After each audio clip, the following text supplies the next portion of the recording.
Good morning, good afternoon, good evening, wherever you're watching or listening to us from. You're welcome to Stocker Team, the Investors Channel. Today, the 10th of March 2025. Before we go ahead, let's just make a quick disclaimer. Every information shared on this channel is for information and education purpose only. So please do your due diligence or talk to your financial advisor before making any decision. And on that note, we thank you for joining us today, watching this episode, whether you're watching this evening or, throughout the week. Please continue to subscribe to our channel, put on your notification bell, and also join us on Stocker Team on the X channel, Stocker Team X channel, at Stocker Team Live on X. So today, I will be looking at this, just what you're seeing in front of you, deja vu, something that you've seen before, something you have an idea of, or you've witnessed something similar, or sometimes it's more or less the tape is just replaying itself over and over again. And if you know what's going on in the market now, you actually see that despite the fact that the market is on a negative downtrend, there seems to be something very peculiar, and it seems a whole lot of people might actually be losing the plot. And that's why I have this topic for today. Basically, it's just deja vu. For some of us who have been in the market, I've been in the market close to about 10 years now. I know people who have been in the market for about 15, 20, 25 years. People like Warren Buffett, the great investor, who is still alive. He's been in the market for well over, if not about 80 to 70 years now. So to him, I'm sure he will just be laughing wherever he is now and just keep looking at what's going on, because he has seen this over and over again. So I've done several episodes where I talked about what you should be doing when we have this kind of downtrend, why this is happening, what could be going on, how to develop a strategy for you to actually have the hedge once things actually clear off, once normalcy come to fall. But I'll be looking at why exactly is this deja vu. And one thing I will also want to stress is that nothing really has fundamentally changed about the companies. We had the last quarter result, which was quarter four last year, the last quarter of last year released. Most of the companies have actually finally almost finished disclosing their last quarter results for 2024. And we noticed a whole lot of companies did exceptionally well. Few of those companies did not too well, but almost meeting the target or the estimate set by Wall Street or the analyst. Some, and a very few of them, did not too well. And the market actually priced in all of these results. There was a very serious bullish move for the companies who did exceptionally well. There was not too aggressive move, positive move for the companies who did fairly well, and the companies who didn't do well actually got punished for for the poor results that was actually disclosed. So now that the situation we have now, President Trump starting a tariff war, not actually a military or actual human lives being lost, or countries facing themselves in a very belligerent or aggressive way, but this is actually trade now being used as an instrument or instrumentality of war. So at the moment, it is now very official, and this is may not necessarily creating a scare or exaggerating what it is. But for me, in my opinion, I think we can now agree, and in my opinion, I think we now have a full-blown tariff war that has actually been declared and is actually in action now. We know what happened yesterday with Canada. Canada has a new leader now. McCartney, who was, the former central bank in Canada, the former central bank, Bank of England governor, and now he's now going to be stepping into the shoes of Justin Trudeau. So he actually gave out a very, very definitive, defiant, speech when it was announced as the leader that Canada will never bow to the US. Canada is not going to, kneel down and kiss the ring of quote and unquote President Trump. Canada would deserve respect or equal treatment from the US, and Canada wouldn't back down unless the US starts respecting Canada. So a whole lot of tough talking. You never know whether it's hot air or Canada is going to negotiate in the background, or the US and the Canada are actually talking in the background. But what we can see is that the market is not taking lightly all of these things. So the second point which I've made, the first point I said, nothing has fundamentally changed. As a matter of fact, many of these companies might even do better than what they did in Q4 last year. You can see in the for instance, Palantir just towards the the beginning of March has announced close to about 3 or almost 5 to 6 deals in the last 2 weeks alone. So that means a whole lot of these AI companies, especially the ones who are actually making money in AI, are actually getting record revenue, record sign-ups or agreement and contract being signed. And if not for this trade war, we could have actually seen the likes of Palantir trading close to about $200 now. But that's not the point I'm trying to make. The point I'm trying to make is that, number one, nothing has really changed with these companies. Number two, we now have a full-blown tariff war that is now ongoing. Now, speaking about deja vu, which is the topic, this reminds us of what exactly went on in 2022 when Russia invaded Ukraine. There was a massive sell-off, at least almost 2 to 3 months or 4 months sell-off that we had in 2022, and that was exactly what is going on.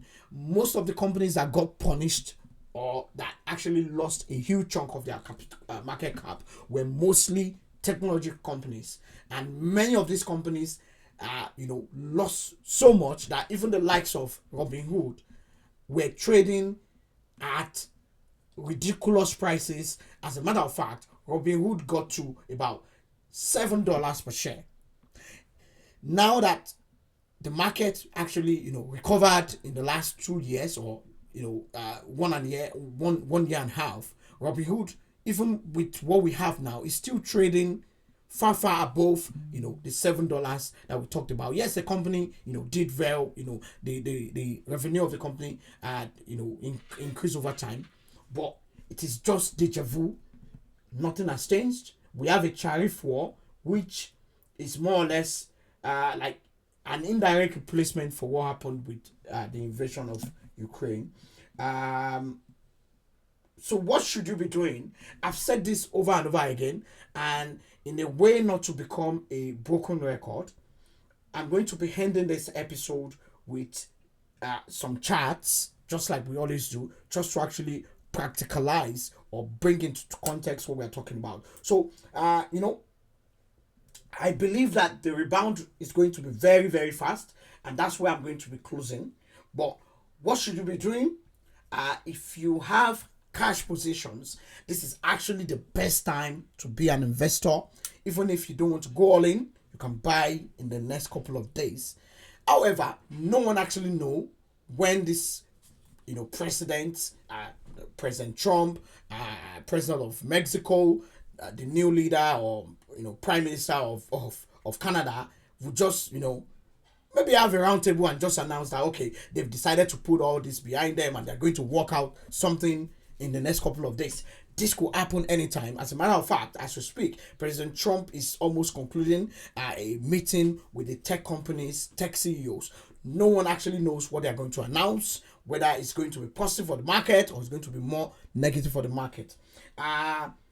Also, take time off if you're not buying anything. As a matter of fact, I am using this opportunity to actually teach my, my son what exactly the stock market is. Almost every day now I have like a tidbit for him, some tips for him on how to actually know exactly what I'm doing, because he has interest in learning about the market. So it's also somebody who is very analytical. So if you don't have children, or you don't have children that has grown to actually understand some of these things, you can actually take this time to read books, enjoy yourself, have fun. Nothing special is actually going on about your investment or the assets you own. It is just the ups and down. And like I said, the market is still going to recover, and it's going to recover very fast. And a whole lot of the losers will be those who actually continue to trade thinking they are smart, people who want to actually bet against the market or actually time the market. Those are always the biggest losers when this whole uncertainty actually wraps up. So we're going to go to some of these charts to just see what exactly is going on, and why this is still just a deja vu. Come with me. So just like I said, you can see the heat map of the market for today. Almighty Apple is down by almost 6%. Nvidia down by almost 6% as well. Google, which has been beaten down so much in the last 1 month, is down by almost over 5%. Microsoft, over beaten down, is down by almost 4%. Meta, with exceptional record of revenue, investing more in the market or in the business, down by almost 7%. Broadcom, is down by almost 8%.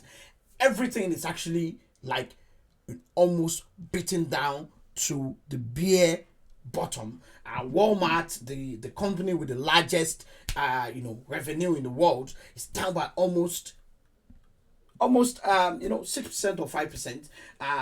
Only Berkshire Hathaway, because they just have a whole lot of cash to sit on. You see the likes of JP Morgan, some of the most most profitable and the largest bank when it comes to deals, down by over 5%. Eli Lilly, the giant of pharmaceutical, especially in the last 1 or 2 years, is down by over 5%. So almost everything. As a matter of fact, Palantir went down by almost 10%. So look at the heat map. Everything is almost selling off, but there's nothing really different about these companies. A whole lot of these companies are going to actually shock many of us by the time they actually come out with their result for this first quarter of the year, which we are going to start having as early as the first or second week of April, starting with the banks, of course. So come with me. If you look at the S&P 500 chart, the S&P 500 chart, it still shows that today we are now down by a record over 3% for just a single day. Year to date, we are now down by over 5%, which is quite significant. In the last 1 month, we are now down by over 8%. So nothing major. The all-time chart still shows the market is still at all-time highs, or it's just off its all-time highs in the last couple of days. So really, it is not necessarily something so significant going on. It is just a repricing of the market based on geopolitical or microeconomic decisions of leaders, especially with President Trump starting this war. It's a war that no one is actually going to be a winner in the medium, in the short to medium term. In the long term, you don't actually know whether you're going to win this war. So, and that's why, looking like almost the Ukraine war, the Ukraine invasion, or Ukraine versus Russia, or Russia versus Ukraine, no one has actually won the war per se. No one has actually been able to declare victory. So it's going to be very early for any of us to actually know when these presidents are going to call it quits, or especially starting with President Trump, because he's someone who believes in his negotiation skills. He believes he's a deal maker. He believes he has what it takes to actually get the best part of the deal. One of his book, quote and unquote, out of the deal. So he believes he's a transaction person and he always wants to win. But President Trump is also watching the stock market. He was asked whether he was looking at what's going on in the stock market. He says he's not watching the stock market. Actually, when anybody says that, based on my own experience, I'm talking about deja vu again. When anybody says they're not looking at the stock market, they're actually looking at the stock market, and they care much more about what's happening in the stock market. However, their strategy could be, and which I think the strategy of President Trump is, to bring down the markets to his knees and use that as a bargaining chip. If you look at the 10-year treasury yield, which is what the US actually pays on its loans, it's actually coming down aggressively. And I believe if the government or President Trump thinks they've been able to actually bring down the interest rate that they are going to pay on the US debt, which is quite a lot, to a particular point, you could actually see him not necessarily capitulating, but actually, calling down some of these presidents and prime ministers of Canada and the rest to the negotiation table to actually find out, how they can actually reach a compromise, which I think is going to be very, very near, because President Trump himself has allies on the market. He has allies in the corporate world. He has allies on Wall Street. He has a whole lot of backers who are actually, quote and unquote, losing money. Some of them are making money, but I don't think this war is going to even last for another 2 weeks. But let's keep our fingers crossed. So that's what I have for you today. That's what I have for everyone today. Thank you so much. I believe it's deja vu. I believe nothing has actually changed. I believe, however, there's a trade war, which we don't actually know how soon, but it could be a lot more quicker. It's not necessarily going to last as the Ukraine actual war that actually dislocated the market in 2020. So take time off if you're not buying anything. As a matter of fact, if you sell anything now, you are actually not just losing, but you are actually giving away your money, your moat, your asset for very cheap, and you more or less be tempted to come back to buy them at a more expensive rate, and by that time you even lose more money and you have to wait much more longer. So do not necessarily sell if it's not absolutely necessary. If you don't have an emergency, just close your trading app and chill. You will actually get another headline that everything is going back up again, and you ask yourself what exactly actually went on. So thank you so much for joining us, for watching this episode. Follow us on X community as Talker Team Live. Also, please share this video, subscribe to our channel. We love everyone. Till tomorrow when we see, keep investing and keep growing. Take care and bye bye.